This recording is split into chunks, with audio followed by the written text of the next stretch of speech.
કપડવંજમાં આજે દિવસ દરમિયાન વરસાદ 66 મિલીમીટર વરસાદ વરસતા કપડવંજ નગરપાલિકાના કાળિયાવાડ વિસ્તારમાં હુસેનભાઈ કારીગરના જૂના મકાનની બપોરે અંદાજે 3 વાગ્યાના સુમારે જાહેર રસ્તા ઉપરની દિવાલ ધરાશાયી થતા ત્યાંથી પસાર થતી ધોરણ 10માં ભણતી 15 વર્ષીય કાજલબેન ભરતભાઈ પરમાર રહેઠાણ કપડવંજ તાલુકાના લેટરમાં રહેતી હતી।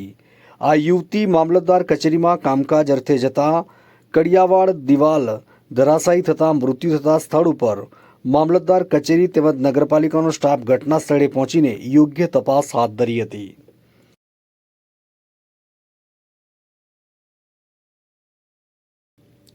અલ્તાફ શેખ, ઓરિકા ન્યૂઝ, કપડવંજ। ગામ લેટર પરમાર ભરતભાઈ દાદુભાઈ મામલતદાર ઓફિસમાં જતા હતા। કાજલબેનને નામ નોંધાવા રેશન કેરમાં અથવા આગળ જતાં મારીવારમાં થઈને નીકળ્યો।